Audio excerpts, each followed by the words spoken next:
Alright, back again into recording. So yes, I haven't been doing any recording or anything whatsoever over the past week except the one that I did on my monitor because that was unexpected. I didn't mean to actually do a recording of my, complaining of me losing the monitor. I didn't get a new one, by the way, for those who may be curious. I'm still using one monitor for everything.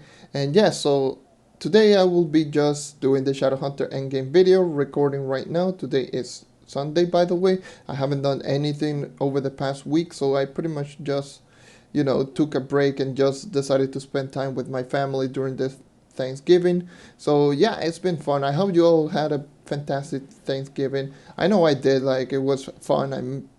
I had a blast just messing around everywhere.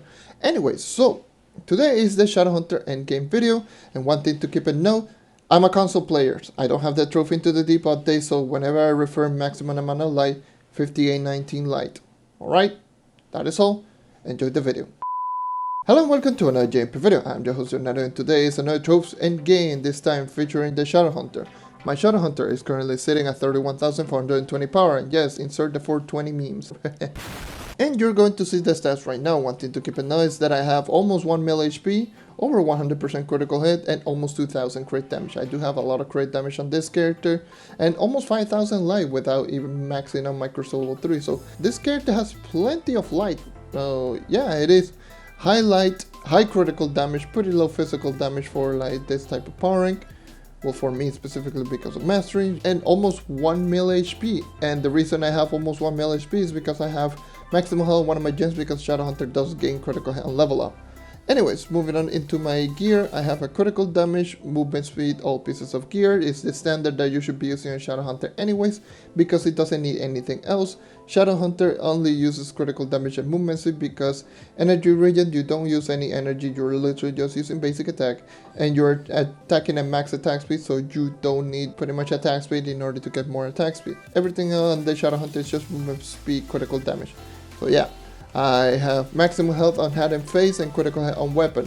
The reason I use critical hit on weapon is because I can use critical hit on weapon and I can get 100% critical hit, and I can use a maximum health on one of my gems, and I can also get more maximum health alongside getting 100% critical hit. So it's a win-win for me, and the reason I use maximum health, so I can get more survivability. The survivability can be hit or miss. I will say it's around average on this character. It's not great, it's not bad. Red to Berserker, best ally in the game. May find Stellar 5 Ring, it doesn't need anything else. Again, I could be using critical hit right here and something like May find a weapon, but it's the same thing. You can just swap in between the two, but I generally don't mind, I just use whatever. And I use Martial Emblem and Trailblazing Emblem. Martial Emblem because damage, and this character needs Martial Emblem. It doesn't do high damage, so Martial Emblem is going to be very beneficial. And Trailblazing Emblem because this character's benefits for a lot of movement speed. You don't need Unyielding. You can use Unyielding in order to help with survivability, but for me specifically, I don't need it because I already have almost 1 mil HP, and that's more than enough to survive all kinds of hits. Conjurer's Crucible Vial is my own vial of choice, and Mantle Cavalry Knight subclass because, you know, why the hell not? If I'm not, if I don't have all of the movement speed buff on every single buff like Pyrodis, Red to Berserker, and Trailblazing, I might as well just use the Mantle Cavalry so I can get some extra movement speed on my mounts. Moving on into my gems, you're going to see that I have on my class gem a 2-1 crit damage, and also on one of my empowered gems 2-1 crit damage. This is the reason I have a lot of crit damage on this character. I have 2 empowered gems with critical damage instead of one of them. So yeah, I have also a 2-1 physical on my other empowered gem. So yes, you're going to see the rolls once I'm done with the lesser gem, so I'm just going to put this note out there. And yes, you're going to see that my lesser gem pretty much divided half and half with 2-1 physical, 2-1 crit damage, 2-1 physical, 2-1 crit damage. You're seeing that I have maximum health right here. And you see that I have right here 2-1 crit damage, and also right here a 2-1 physical. So pretty much divided half and half. You're seeing the rolls right here across my fire, water, and air, lesser and power gems in total. So yeah, those are my rolls on every single empowered gem that I have on my Shadowhunter. And my cosmic gem is fully light across all of my gems. So that means 9 light rolls across all of my lesser and my empowered gem. So the recommendation that I would like to tell you on the empowered gems is the standard Pyrodis, Vampire Vanquisher, and class gem, but also use Explosive Epilogue. This character benefits a lot from using Explosive Epilogue because this character doesn't have the greatest crowd control out there, and Explosive Epilogue just takes that to 11 because, you know, you're exploding pretty much everything out there, and 4.5 times damage multiplier is high enough to actually kill some normal enemies, especially if you have like Martial active. So Explosive Epilogue is going to be a really good empowered gem ability for this character, just to help out with the crowd control. I use Berserk Battler because, you know, I had this Berserk Battler on my knight. It is fully augmented way before I actually got my Vampirian Vanquisher, and yeah, the fully augmented Berserk Battler, I just gave it away to the Shadowhunter, and Berserk Battler is not a bad option for the Shadowhunter because of how it works. Berserk Battler, for those who don't know, how it works is if you hit an enemy once, you're going to go into the Frenzy state, which is just stage 1 on Berserk Battler. The Frenzy state will give you a plus 15 attack speed and plus 250 light. And if you hit an enemy 11 times within 3 seconds, which is easy for this character because you're shooting 12 times a second, you're going to go into Berserk state, which is stage 2. In stage 2, you're going to get a plus 40 to your attack speed and also a plus 750 to your light. So you will be dealing roughly 7 to 8% more damage in Uber 10 whenever you are in your Berserk state. And it is pretty easy to get with the Shadowhunter because you're shooting 12 times a second, so you're going to go into Berserk state really easily. So this is going to be a really good empowered gem for those who are just starting off with the Shadowhunter around 24-25 KPR in that area and doing Uber 10. Berserk Battler is going to be a really good option. Vampirian Vanquisher is going to be better for Shadowhunter at end game, but Berserk Battler is a good option. Don't just go and look at it just being like, oh, it gives attack speed, so he's just left with the Shadowhunter. The light is also a great thing for this character in particular because this character shoots so fast. Anyways, that is all regarding all of my gems. I will be moving into Uber 10 right. Alright, so this is a great way to spawn. Okay. Now, so what do I think of the Shadowhunter endgame? I don't know why I did that because I already just showcased me being in the spawn on the Uber 10. I don't know why it's wrong with me. So, one thing that I'll just keep notice is that the Trove servers have been pretty terrible lately, especially for me. So, if you're going to see that I lag like left and right, yeah, Trove servers have been this bad.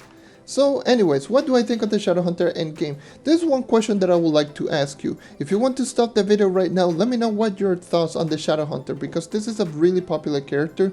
And yeah, being a really popular character, I would like to hear more thoughts on everyone out there. So you can pause the video right now.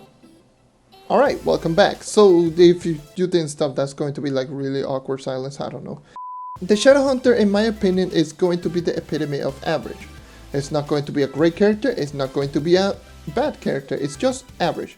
Especially in Uber 10, it is just a character that I will say that is right down in the middle across all characters. It's the most comfy characters in the entire game, and that is really good. Like, being a comfy character, it means that you don't have to build specifically in order to make it work, you just use it and that's it.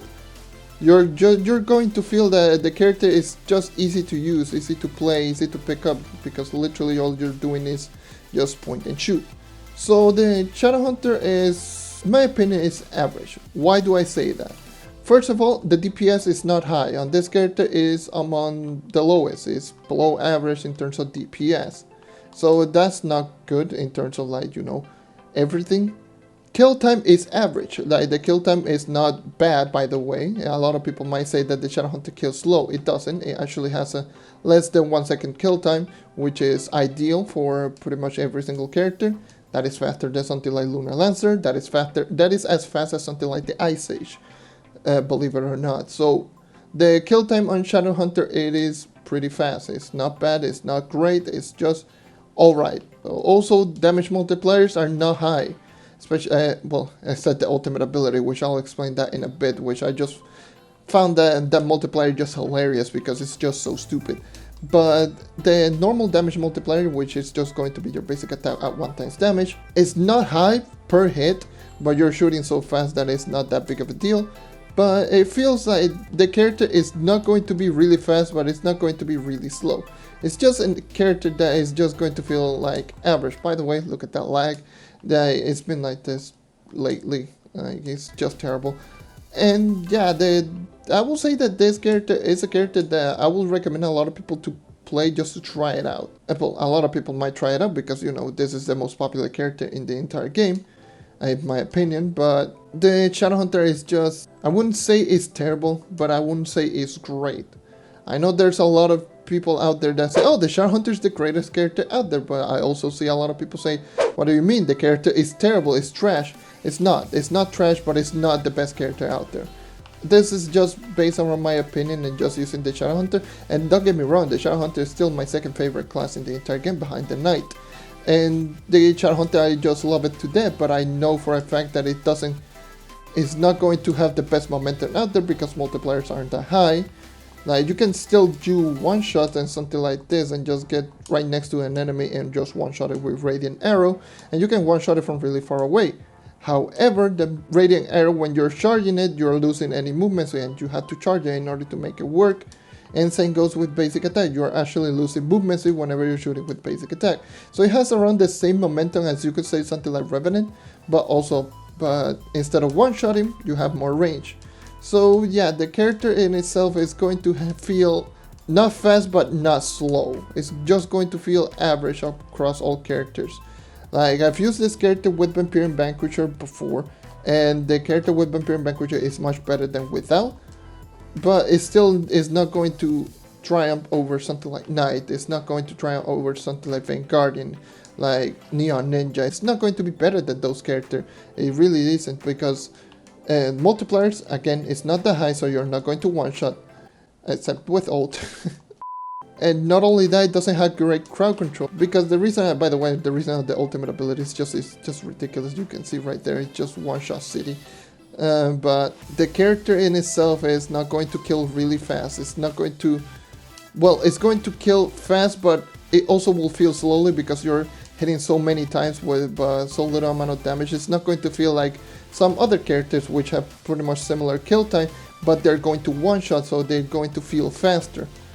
So this character is going to feel slower because you're not hitting an enemy once and it dies. You're literally just hitting an enemy so fast and multiple times that it's just going to feel a little bit slower. But it's still as fast as some of the one-shotting characters like Ice Edge, because the Ice Edge you have to wait for Ice Crash to land. And yeah, so it's not that it's bad, it's just that it's average on this character. A couple of things that I would like to mention is that this character is really good on curse calls, believe it or not. You can just shoot downwards. I like to call this the Shadowhunter tactic because I do it with other characters, but it works best with Shadowhunter. What you do is, when you're in a curse call, go right down in the middle and shoot straight down. All of the enemies will clump up really close to you because the Shadowhunter does have a 45 block range on the basic attack. You can shoot from really far away, then you can literally hit all enemies below you, and all enemies below you will take pretty much a small AoE damage, which will be dealing also 1x damage multiplier, and you can kill all enemies in Curse Call really fast. So it is a really good tactic to use on pretty much every single range character. That includes all of the good AoE type characters like Gunslinger, like Dino Tamer, and all of those characters. Ice Edge is also a good character, but this character just works best because you're shooting so fast. For those who may or may not know, if you're far enough in the air, all enemies will clump up below you, like no matter if they're ranged or not. So you can just shoot straight downwards and you can hit all enemies at the same time. And it is very recommended for you to start doing this if you want to A, help with survivability with Shadowhunter if you don't have Vampirian Vanquisher, and B, hit all enemies in a curse call and kill them as fast as possible. That is one tactic that I will recommend a lot of people to try it out if you're a Shadowhunter main. Anyways, so the Shadowhunter in itself, it is not going to be a character that is going to kill enemies just one shot all the time. It's going to one shot sometimes, one with ultimate ability, second being with the explosion from Class Gem. For those who don't know, that explosion from the Class Gem does 7.5 times damage multiplier, and it only triggers whenever an enemy is Shadow Mark. If you don't know what is Shadow Mark, you're seeing right there that you're going to see that it has a skull right above the mob's head, and if you shoot it, it will explode. That's how the Class Gem works as well from the Shadow Mark. Or the other way that you can do it is by activating ultimate ability. Ultimate ability will automatically Shadow Mark all enemies in a radius in front of you, if you didn't know, which is going to be a really good thing for those who are just trying to kill a boss with the ultimate ability. Speaking of ultimate ability, please, for the love of Jesus, use the ultimate ability, please. Like, the ultimate ability is such a great ability. I know a lot of people might say that, oh, it doesn't work half the time. Even though it doesn't work half the time, the shadow mark immediately on all enemies, it still works like all the time. And it's going to help you one shot with one basic attack, because again, you're going to trigger the explosion immediately from the class gen. So use the ultimate ability, even if it doesn't work half the time, please just use it for the shadow mark purpose. So you're going to see right here that I'm shadow marking the enemy, and yeah, I don't know how I managed to kill the enemy so fast. I pressed the left bumper so hard that it registered my left trigger. I don't know why, but it does help out with just targeting the enemy with shadow mark. And yeah, I would recommend a lot of people to use it even if it doesn't work half the time. And also, if it doesn't work half the time, the ability is pretty much instant. Like, you don't have to charge the arrow all the way, you can just throw it immediately, and if it has an enemy shadow mark, it's going to dish out max damage. For those who may or may not know, you don't have to actually charge the arrow, you can just shoot it immediately and it will still do insane amount of damage. And for those who don't know, the multiplier on the ultimate ability is just ridiculous. You know how I actually had to test the ultimate ability on the Shadow Hunter? I literally had to go into an Ultra Shadow Tower 5, an Ultra Dreadnought, and actually do the testing right there, because in Geo Topside, even without Marshall, you're seeing right over here that if the enemy is Shadow Mark, you're going to see that I'm dealing max damage. So I'm not able to test the damage immediately because I will be dealing max damage, so I don't know if I'm dealing more damage than that. So I had to go into an Ultra Shadow Tower to test the damage. And you know what multiplier this character has? So the ultimate ability has 2 lines of damage, similar to any type of damage, like any type of projectile that does a direct and AoE damage, like Draco, Spitfire, Gunslingers, Class Gym, like basic attack, and charge shot and whatever. So it does 2 lines of damage, direct AoE. So if the enemy is not Shadow Mark, the enemy is going to take 13.75 times damage, if I recall, a 13.5 times damage multiplier if you hit an enemy directly if the enemy is not Shadow Mark. And it's going to do an AoE damage of 7 times damage. So it's going to dish out a total damage of 20, what the hell was that? It's going to dish out a total damage, I believe it's 20.5 times damage if you hit an enemy non-Shadow Mark with the ultimate ability. It does sound a lot, but it's not going to dish out more damage than something like Neon Ninja. But why does it do more damage than the Neon Ninja, you might be asking? The reason being is when you hit an enemy that's been Shadow Mark, you're dealing 48.75 times damage, direct damage, and the 7 times damage AoE. So yes, you're dealing a total damage of 55.75 times damage multiplier. Yeah, it's kind of stupid, it's really ridiculous. 55.75 times damage multiplier is literally like 2 Neon Ninja Shuriken and then some. Like, it's literally dealing more than twice damage. Like, you could say that the Neon Ninja Shuriken with the Class Gem is dealing the same damage as the Shadow Hunter with the ultimate ability against the Shadow Mark enemy without Marshall. So, if you include the 250% damage with Marshall, that's why you're seeing 13k PRs or 14k PR Shadow Hunter dealing max damage in over 9. Yeah, it does ridiculous amounts of damage. Like, you only need around 800k damage coefficient in order to actually do max damage with Marshall, and that's just stupid, and because the 800k damage coefficient is not a whole lot, and yeah, it's kind of ridiculous. Like, the ultimate ability is kind of ridiculous. So anyways, why did I then talk about like the Radiant Arrow and the Trapezoid, the Sun Snare? Why did I didn't talk about both of them? Sun Snare is going to be an ability that you're going to use only if you're having trouble with survivability. It does stun enemies for, I believe it's 2 or 3 seconds, and it does 1 times damage multiplier. So it does stun enemies, so it's pretty good in terms of like survivability if you're having trouble. So if you can just throw it down and just keep shooting, because the enemy won't be shooting like for like 3 seconds. And you will have plenty of time to just kill the enemy before the stun go away. So yeah, the Sun Snare is going to be a pretty good ability for those who are having trouble with survivability. Second being is going to be the Radiant Arrow. Radiant Arrow is just going to be a really good ability only if you don't have the Class Gen. But if you have the Class Gen, it does 7.5 times damage multiplier if you fully charge it. And if you hit an enemy that has been Shadow Mark, you're going to dish out, I believe it's 12.5 times damage. So yes, it's going to dish out pretty hefty damage, it's pretty high damage, but you know, it takes like 1 second to actually fully charge the arrow. So Yeah, and you're going to only use it if you want to kill an enemy one shot, if you're confident enough that you can kill an enemy one shot through a wall, because it goes through walls, like similar to ultimate ability like you saw right there. It goes through walls and it is pretty incredible. I forgot to mention about the ultimate ability, it also goes through walls. Bottom line is, it is a character that it has so many things going for, but has so many things going against it. Like the crowd control is one thing that is a pretty big con right there. The attacks per second is a pretty good thing. The basic attack is a good thing. Like, by the way, the basic attack is not bad. But the DPS is not going to be high. The ultimate ability is really good, but it doesn't work half the time. Like, it has something going for it and at the same time something going against it. And yeah, that's the moral line of the Shadowhunter. That's why I call it average. It just has so many pros and so many cons at the same time. But it's such a comfy little class that I just prefer to use this character to relax and not to speed farm or anything. This is not going to be the character that you're going to use to speed farm like crazy. This is going to be a character that you just want to use to lay back and just hold down a button, point and shoot, and that's it. So yeah, I will complete this 5-star dungeon and call it a day, because I don't think I need to explain more about this character. Like, the Shadowhunter's basic attack is really good. All of the abilities are going to be meh, except the ultimate ability, and the ultimate ability is sometimes work and sometimes it doesn't, which is kind of a good or a bad thing at the same time, and it does ridiculous amounts of damage if it connects.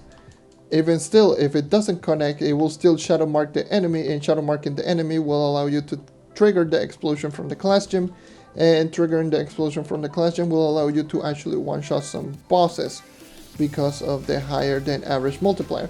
So yeah, the Shadowhunter, my opinion, average class. It's a fun class, still my second favorite class in the entire game, but it's still an average class. Thank you for watching, thank you for sticking around as always. Leave a like if you want to help the channel grow, subscribe if you want to see more content like this, and that is all for today. Once again, thank you for watching, and I hope to see you next time. Take care, and keep on hunting. And this has been the Shadowhunter and End Game. I almost forgot about saying that outro. See ya.